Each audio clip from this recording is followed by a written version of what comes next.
Assalamu alaikum warahmatullahi wabarakatuh. Alhamdulillahi rabbil alamin. Wassalatu wassalamu ala ashrafil anbiya wa imamil mursalin. Habibina al-Mustafa sayyidul khalaiq wal bashar. Allahumma salli wa sallim wa barik ala hadha an-nabil amin wa ala alihi wa ashabihi dhawi shirafil azim. Watukufu wa Kiislam, baada ya kumshukuru Allah jalla jalaluhu na kuzitaka rehma na amani zimwendee bwana mtume Muhammad sallallahu alaihi wasallam. Leo kwa uwezo wa Allah subhanahu wa ta'ala nimekuja kwa mara nyingine tena kwa ajili ya kufundishana elimu mbalimbali ambayo inahusu tiba.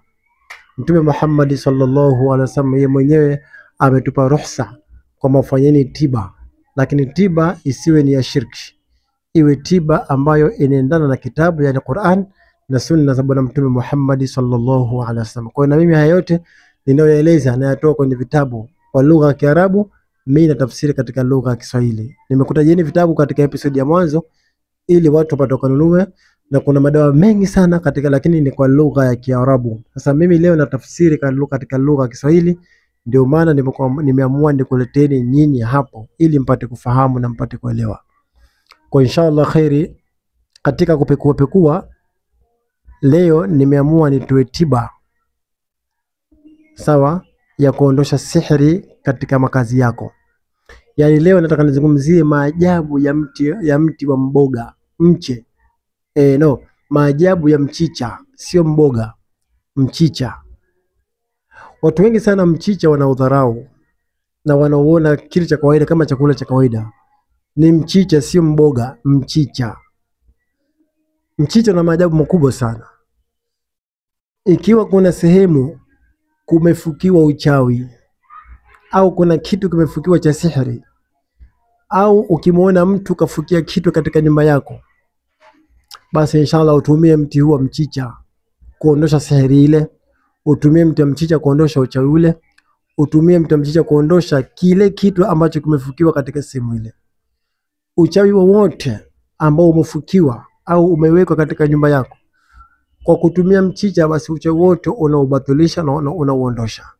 Kwa inshallah khairi, kabla ya kutoa tiba hii, kama huja subscribe katika YouTube channel, basi hakikisha unabonyeza neno subscribe ili uwe ni mtu wa kwanza kupata darasa kwa kile nitakapopost.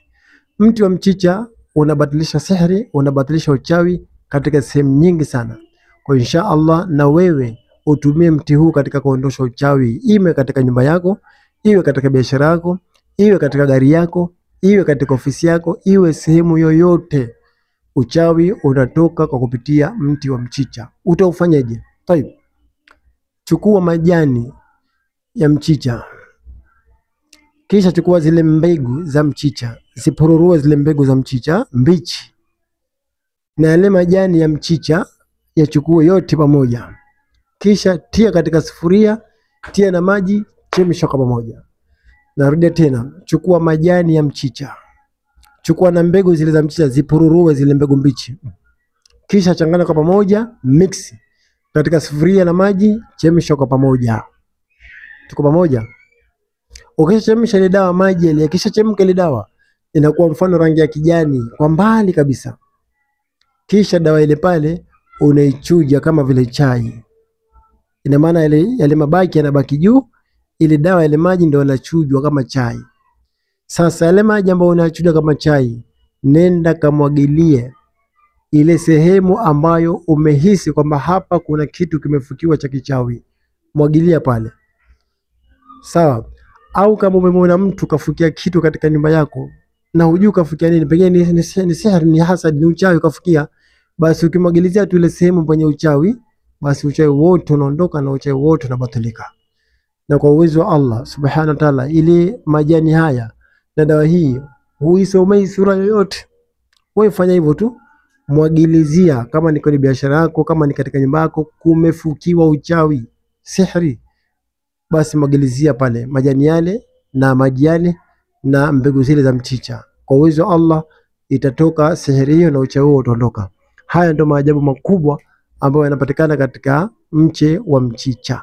Kwa inshallah khairi, tiba kama hizi ndio tiba ambazo zinatakiwa, na Mwenyezi Mungu Subhanahu wa Ta'ala atakufanyia wepesi utakapozitumia tiba hizi, na Allah atakufanyia wepesi inshallah. Mimi sina la ziada, naomba tu tukutane katika vipindi vinavyokuja mbele Wassalamu alaikum wa rahmatullahi wa barakatuh.